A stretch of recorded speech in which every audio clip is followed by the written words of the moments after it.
घर के चूल्हे में बांस नहीं जलाए जाते। एक बांस वो है।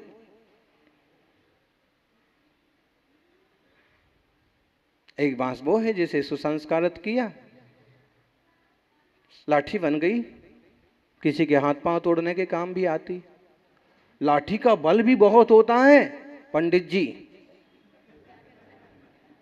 हाँ, मतलब बताया,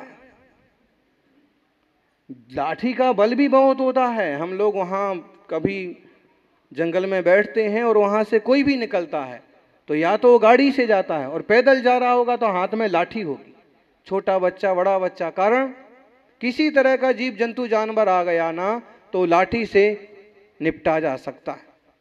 और बढ़िया लाठी चलाने वाले तो लोग ऐसे होते हैं ना कि तलवार वाले से भी मुकाबला कर लें। आता है किसी को लाठी चलाना? अब बोले महाराज आपके सामने क्या बताना। और ये कला एक तरह से लुप्त हो रही है। अब इससे कहना ही चाहते हैं कि लाठी का काम हो गया एक सुरक्षा अथवा किसी को तकलीफ पहुंचाना, और उसकी कीमत नहीं होती है कि लाएंगे घर में, कहीं कोने में रख देंगे, कहीं ऊपर फंसा देंगे, कहीं पटक देंगे, कि बहुत ज़्यादा कीमती नहीं है। ठीक है, उसी का बनता है बांस को छील करके बर्तन, टोकनी वगैरह, उसको ठीक ढंग से थोड़ा ऊंचा ढंग से रखते हैं, टूट ना जाए, खराब ना हो जाए। ठीक है, वैल्यू बढ़ गई। और उसी में से संस्कारित करके बांसुरी बना दी जाए तो बांसुरी की कीमत देखो। लाठी हाथ में होती है, जमीन पर ठोकी जाती है, टोकनी सिर पर होती है, सामान ढोने के काम आती है, लेकिन बांसुरी को ओंठों तक लगाया जाता है, प्यार से फूंका जाता है, और काम पूरा होने के बाद उसको बढ़िया से बॉक्स में बढ़िया सी जगह पर लपेट करके रखा जाता है। इसलिए बांस तो दुनिया में बहुत हैं, बांसुरी बनो। और बांसुरी के 3 गुण आपने सुने। पहला गुण, बिना बुलाए बोलती नहीं है। कभी कभी घरवाली नाराज हो जाए ना तो खूब बुलवाने पर भी बोलती नहीं, रूठ जाए ना। आप लोगों को नहीं अंदाज इस चीज का?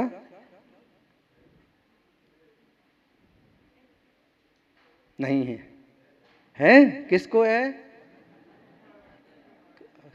बोले सबके सामने क्या बोल रहे हैं अब, हैं? ये तो अंदर की बात है।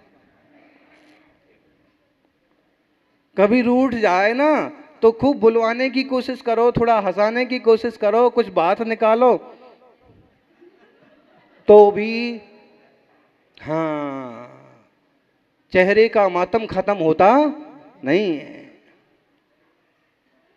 थोड़ी सी नरम हो जाए या कोई कारण ऐसा बन जाए या थोड़ी समझदार हो तो रुख बदल जाए ना। या तो 24 घंटे 48 घंटे का सिरदर्द तो समझ लो। हाँ,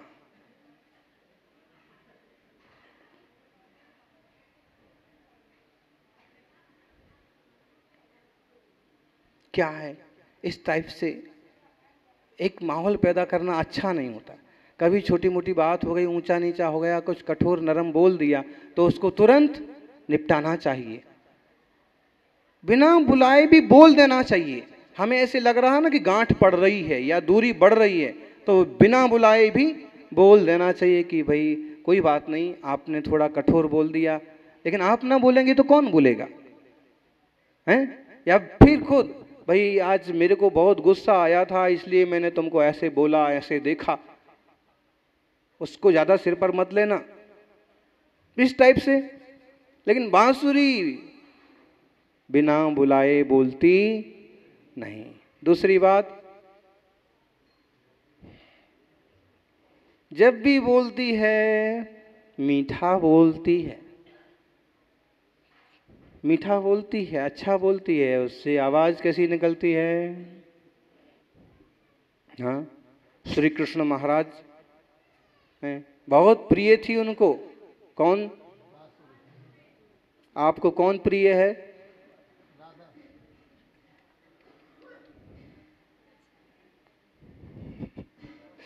कृष्ण जी को बांसुरी बहुत प्रिय थी।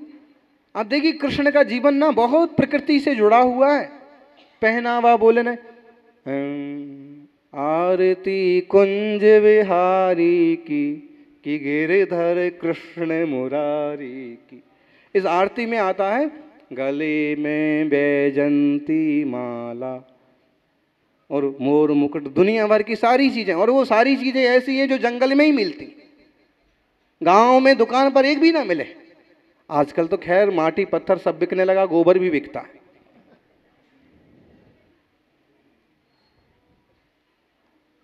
उसमें अब वैसा क्यों हुआ? क्योंकि वो वैसे माहौल में रहे हैं, वैसे खेत खलिहान जंगल में रहे, इसलिए वैसा पहनावा होगा। और उनका फिर वाद्य यंत्र भी बना, तो गिटार और सितार और ड्रम, ये कुछ नहीं बना। क्या बना? वही जंगल का एक आध बांस निकाला और ठीक किया, बांसुरी बन गई। प्राकृतिक जीवन का प्रेरणा स्रोत कृष्ण का जीवन, त्याग तपस्या का प्रेरणा स्रोत नेमिनाथ भगवान का जीवन। प्राकृतिक स्वावलंबी जीवन जियो, पराधीनता नहीं। तो बांसुरी उनने प्रयोग की, मीठा बोलती है, और वो भी जीवन में मीठा बोलती रहे। और वही संदेश समाज को है कि मीठा बोलो। बांसुरी कहती है मीठा बोलो। और तीसरी बात है, अंदर बाहर एक जैसी होती है। अब इसको ऐसे नहीं कहना कि भीतर से भी पोली, अब इसको ऐसे कहो कि बाहर से भी छिद्र दिखते हैं और भीतर भी छिद्र हैं, वो कुछ छुपाया नहीं। ऐसे ही ज्ञानी, ये ज्ञानी कहाँ गया? ऐसे ही ज्ञानी का जीवन भीतर बाहर एक जैसा होता है। मुनिराजों का जीवन देखो। आचार्य महावीर कीर्ति जी के जीवन के संबंध में एक प्रसंग आता है कि सब लोगों ने कहा कि आप आचार्य श्री वीर सागर जी का पट्टाधीश पद ले लो। बाहर से जैसे फक्कड़ थे, भीतर से भी वैसे ही, कोई लालच नहीं। उन्होंने कहा कि देखिए, हमारे गुरु का पद हमारे साथ, हमारे पर है, और इसलिए ये पद मैं नहीं लेता हूं। ये पद शिव सागर जी को दो। फक्कड़ता से, भीतर जैसे साफ सुथरे, बाहर वैसे। कुछ कुछ श्रावक भी ऐसे होते हैं, और कुछ ऐसे दुष्ट होते हैं कि तुम खोद खोद के भी एक बात नहीं निकाल सकते। जिसमें एक वाकया तो हमारे साथ हो गया। कितने संदेश भेजाए कि तुम्हें मालूम हो तो बताओ, तुम्हें मालूम हो कि ऐसी बात है तो बताओ, और उसका मुंह नहीं खुला। और जब पुलिस की मार पड़ी तो सब सामने आ गया। ऐसे नहीं करना, भीतर बाहर एक जैसे। अगर तुम में कठोरता भी है ना, तो बाहर से भी थोड़ी कठोरता दिखाओ, जो कि जीवन मृदु मुलायम अच्छा होना ही अच्छा है। ज्ञानी बांसुरी जैसा जीवन बनाओ।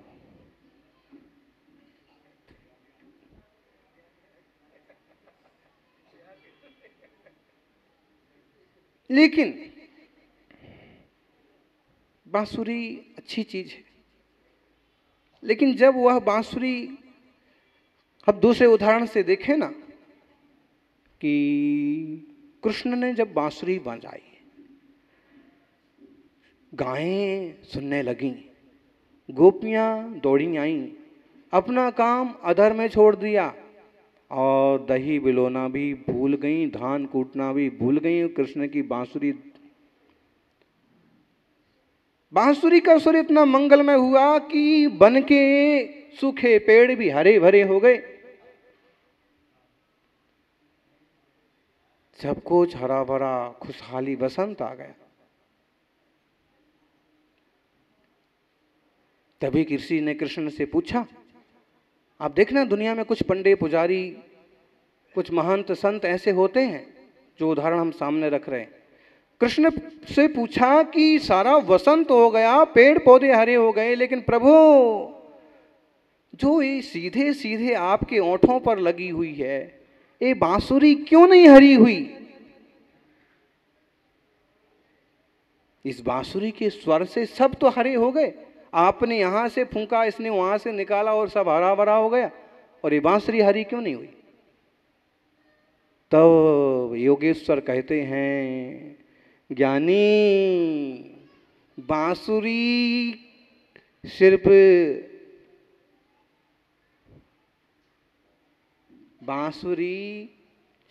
साधन है। इसमें जो कुछ फूंको वो बाहर निकलता चला जाता है। इसने मेरा इतना सा भी शब्द स्वीकार नहीं किया, इसलिए सूखी की सूखी है। और ऐसे ही बहुत बार नामधारियों के जीवन में होता है कि बड़ा रूप धारण कर लेते हैं, लेकिन जीवन में शांति, निर्मलता, वीतरागता, निष्प्रयता, साधुता नहीं आती। कुछ श्रावक मिलेंगे आपको कि साधु जैसा जीवन जीते हैं, और कुछ पंडित जी टाइप के लोग।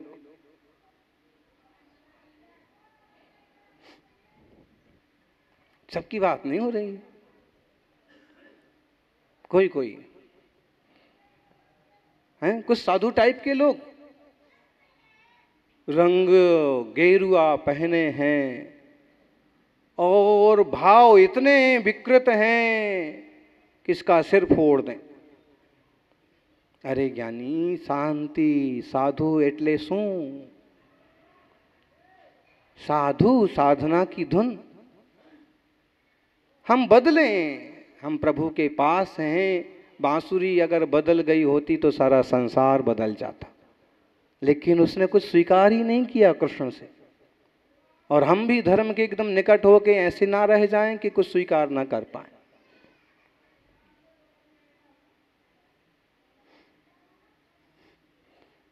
શું થઈ રહ્યું છે? सही बोल रहे हैं हम, ऐसा होता है। हमारे जीवन से लोग कब सीखेंगे? जब हमारा जीवन बदलेगा। हमारी बातों से लोग नहीं सीखते हैं, बातों से तो बच्चे भी नहीं सीखते हैं। माता पिता जो करते हैं बच्चा वैसी एक्टिंग करता है, बोल बोल के नहीं करवा सकते आप। ऐसे ही समाज के संत जन जैसे एक्टिंग करते, एक्शन करते हैं, चारित्र जीते हैं, दुनिया पर उसका बहुत असर पड़ता है। बातों के बादशाह बहुत ज्यादा दिन नहीं चलते। कह ये रहे हैं, जीवन को बांसुरी जैसा मंगलमय बनाएं, सिद्धों के जीवन जैसा शांत, स्वच्छ, सुंदर बनाएं। आचार्य श्री पूज्यपाद स्वामी ने सिद्ध भक्ति की संरचना की, बड़े अच्छे भाव पिरोए सिद्धों की महिमा गाई। वे कहते हैं, छिंदन शेषान निगलवल्कनी स्थैरनंत स्वभावै सूक्ष्मत्यावग्रावगाः गुरु लघुगुणै क्षायकै शोभमानः अन्यैश्चान्यव्यपोह प्रवणो विषय संप्राप्ति लब्धि प्रभावै रूर्ध्वं व्रज्या स्वभावात् समयमुपगतो धामनि संतिष्ठते ग्रे। सिद्ध भगवान पहले तो साधारण आत्मा थे, साधारण मनुष्य थे, राजकुमार थे, मुनि राज किया, बाद में मुनि बने, मुनि बन के तपस्या की, अरहंत अवस्था तक पहुंच गए, 4 घातिया कर्म का नाश करके। फिर छिंदन शेषान अशेषान निगल वलकली, कठोर बेड़ियां जैसे जीव को, व्यक्ति को बांध लेती हैं, ऐसी बेड़ी जैसे कर्मों को जिन्होंने खत्म किया। विकारों को धोने का नाम साधना है, उल्टे लटक जाने का नाम साधना नहीं है। जमीन में मुंडी घुसा लेने का नाम साधना नहीं है। खूब निर्मल, शांत, सात्विक, आह्लादमय जीवन। तीर्थंकरों की मूर्तियां देखना, एक सहजता और एक सहज मुस्कान उनके चेहरे पर दिखेगी, महापुरुषों की। कलिंग स्थैरनंत स्वभावई, जो खोटे कर्म हैं, सारे कर्मों का नाश किया और उन्होंने अनंत गुण स्वभाव को पाया। अनंत ज्ञान, अनंत दर्शन, अनंत सुख, अनंत वीर्य इस आत्मा में से निकलता है। समझ में आया ना? ढोलक वाले, ढोलक कोई भी बजाएगा, स्वर धूम निकलेगा, कोई भी बजाना आना चाहिए। ऐसे ही विकारों का नाश करना किसी को भी आएगा, उसकी आत्मा से सिद्ध भगवान निकल आएंगे, आत्मा में से परमात्मा निकल आएंगे। प्रत्येक जीव की बात है। भोले भाले लोग कहते हैं अमुक धर्म की बात है, जैन धर्म की बात है। अरे ज्ञानी, ये तो सारी दुनिया के लिए उपयोगी बात है, पता नहीं दुनिया क्यों नहीं स्वीकारती। सबके कल्याण की बात है। अमेरिका में बैठा हो कि पाकिस्तान में बैठा हो, कि पियानो बजाता हो कि माइक चलाता हो, अगर ये तत्व समझ में आ जाए ना तो जीवन में अथाह शांति, प्रभुता झलकने लग जाए। हमारे भीतर में से प्रभु प्रकट होता है। जो प्रभु हो गए हैं ही, उनको हमारा नमस्कार। लेकिन उनने कोई गेट बंद नहीं कर लिया है कि अगला कोई नहीं आ सकता। ये 5 भी टोक नहीं है कि चलो चलो चलो चलो चलो चलो। ये सिद्ध से ला तो बस वेलकम, आइए आइए आइए आइए, पधारिए हैं।